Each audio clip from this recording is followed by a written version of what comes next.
C'était simplement quelque chose que je croyais qui était important. Député de Berthier-Masquinongé. Merci, Madame la Présidente. En commençant, j'aimerais annoncer que je vais partager mon temps avec ma très estimée collègue de Shefford. Le débat que nous tenons actuellement en est un qui se doit d'être tenu dans la réserve, la dignité et la sérénité. Nulle place ici pour toute partisanerie. La question est grave et notre décision aura un impact majeur sur la vie de nombreux citoyens et citoyennes. Peut-être même un jour, car c'est une fatalité, nous allons tous, un jour ou l'autre, quitter ce monde, donc peut-être même un jour sur nous-mêmes. Ce qui est triste dans toute cette histoire, c'est que nous avons, comme société, par les décisions antérieures prises au sein même de ce Parlement, forcé des gens qui souffrent à souffrir davantage. En effet, des personnes atteintes de maladies graves se sont vues dans l'obligation de faire appel au système judiciaire pour faire respecter leurs droits les plus fondamentaux. Ou pire encore, à faire une grève de la faim pour avoir accès à l'aide médicale à mourir pour rencontrer le critère de mort raisonnablement prévisible. Non, mais vous rendez-vous compte de ce que nous avons demandé à ces patients souffrants? À bout de misère, devant déjà composer tous les jours avec des souffrances épouvantables au niveau physique et psychologique, des gens gravement malades ont dû affronter les tribunaux ou se placer dans une situation de mort prévisible. Le système de justice, on le sait, est rempli d'embûches. Les frais, tout autant que les délais, sont souvent plus qu'autrement déraisonnables. C'est un véritable parcours du combattant que ces personnes ont dû vivre. Tout ceci parce que nous avons décidé à la place des gens affectés, Monsieur le Président. Nous avons failli à la tâche de prendre des décisions éclairées et de respecter les libertés des personnes. Siéger en cette Chambre est un énorme privilège doublé de lourdes responsabilités. Nous devons être à la hauteur de la fonction que nous occupons. Je demande donc à l'ensemble des membres de cette Chambre de ne pas faillir cette fois-ci. De valeureux malades ont dû affronter le système pour nous mener à une décision sage et éclairée. Il y a un sens très clair aux directives de la Cour supérieure du Québec. Ayons le courage et la clairvoyance de les appliquer et adoptons le principe de ce projet de loi qui mérite d'être bonifié en comité. Le jugement Baudouin donna raison à Nicole Gladu et Jean Truchon est très clair. Je cite, « Le tribunal n'entretient aucune hésitation à conclure que l'exigence de la mort naturelle raisonnablement prévisible brime les droits et libertés et la sécurité de M. Truchon et de Mme Gladu, garantis par l'article 7 de la Charte. » Il faut bien lire ces dernières lignes, Monsieur le Président. On y parle de droit à la vie et la liberté de choisir. Qui de nous peut prétendre choisir pour l'autre? Je nous mets en garde, Monsieur le Président, je nous mets en garde contre la tentation de penser à nous-mêmes. Je nous mets en garde de voter selon nos propres croyances, nos propres philosophies ou notre propre religion. Il faut préserver le libre choix et pour choisir, il faut des options. La base du jugement, obtenu après une très longue attente et une angoisse continue, est très claire. Il s'agit de droits et libertés. Ainsi, personne ne peut choisir pour une autre personne. Nous devons lever les barrières afin que chacun puisse vivre ses derniers moments à sa façon, librement et sans contrainte, sans négliger toutefois, évidemment, de protéger les plus vulnérables, selon la règle bien enracinée dans la pratique médicale du consentement éclairé et libre, éclairé par l'exposition de toutes les options possibles et libre de toute pression indue. Ce projet est un pas dans la bonne direction. Il inclut des mesures de précaution importantes et prévoit l'étude d'autres questions importantes qu'il faut analyser. Il prévoit, entre autres, d'exclure les personnes souffrant uniquement de maladies mentales. Je pense qu'il s'agit d'une décision prudente. Cette question extrêmement complexe devra faire l'objet d'une étude plus approfondie. Nous ne pouvons pas trancher sur cette question présentement, d'où la nécessité d'étudier correctement, sans escamoter d'étapes. Il faudra aussi étudier la question des demandes anticipées pour les personnes nouvellement diagnostiquées d'une affection pour avoir une incidence sur leur capacité de prendre des décisions dans l'avenir.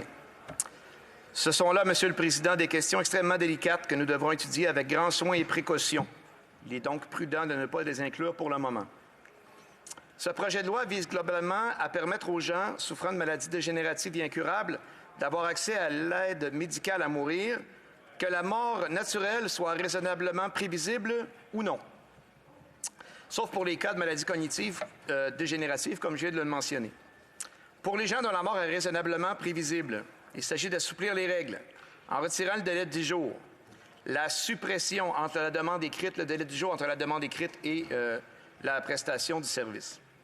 La suppression du délai de 10 jours peut être retirée si la personne a été évaluée et approuvée pour recevoir l'aide médicale à mourir, ou si des dispositions ont été prises avec leur praticien pour obtenir une renonciation au consentement final, parce qu'ils risquaient de perdre leur capacité de prise de décision avec l'avancement de la maladie ou encore avec l'administration de médications visant le soulagement.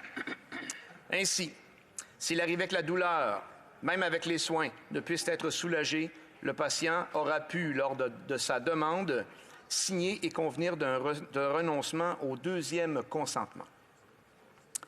Cette dernière mesure permet d'allonger la période de vie totale dans une relative qualité. La personne n'est donc pas obligée de demander trop rapidement l'assistance parce qu'elle a peur de perdre sa capacité de le faire. Pour les gens dont la mort n'est pas raisonnablement prévisible, un délai de 90 jours est nécessaire entre la demande et les prestations du service de l'aide médicale à mourir, à moins que des évaluations aient été faites et que la perte de capacité soit imminente. Il faudra donc appliquer, Monsieur le Président, ce délai de façon raisonnable et raisonnée. Qui de nous est en mesure de garantir que 90 jours sera suffisant pour certains? Qui de nous est en mesure de dire si un délai de 90 jours sera un enfer beaucoup trop long à vivre pour d'autres? Qui de nous? Nous sommes en droit de se questionner sur l'application de ce délai. Personne, Monsieur le Président, personne ne peut le dire. C'est pourquoi cet article et l'ensemble de cette loi devront être mis en œuvre de façon sensée, variable et intelligente. Le praticien est la meilleure personne pour juger de ce qui est valable et de ce qui ne l'est pas. En collaboration, par l'écoute et, bien sûr, le traitement humain de son patient. En bout de ligne, c'est le patient lui-même, son bien-être, sa dignité qui devront être la priorité. Monsieur le Président, dans cette cause, je nous le rappelle à tous, il est question de dignité, mais surtout de droits et libertés. Ainsi, chaque individu, lorsqu'arrivé en fin de vie, doit avoir la possibilité d'exercer un choix. Et ce choix, Monsieur le Président, ne peut revenir qu'à la personne elle-même. Évitons d'imposer nos propres valeurs, nos propres orientations, mais assurons-nous simplement d'encadrer la pratique et le droit de l'aide médicale à mourir de façon convenable. Respectons la liberté de chacun. C'est fondamental. J'invite tous les parlementaires de cette Chambre à prendre conscience de la grande responsabilité qui repose sur nos épaules. Nous avons entre les mains le destin de centaines de milliers de personnes. Nous avons entre les mains non pas seulement les souffrances de fin de vie de ces gens-là, Monsieur le Président, nous avons entre les mains aussi les souffrances et les angoisses de leur famille. C'est atroce de voir souffrir un proche en fin de vie, de se sentir impuissant à l'aider. Parfois, clairement, les choix personnels pourront poser des questions à plusieurs membres de cette Chambre. Mais comme je l'ai mentionné plus tôt, la question que vous devez vous poser, que nous devons nous poser, c'est comment faire pour appliquer de façon raisonnable un encadrement de cette loi très complexe et de permettre, à travers tout ça, de maintenir le libre choix des personnes.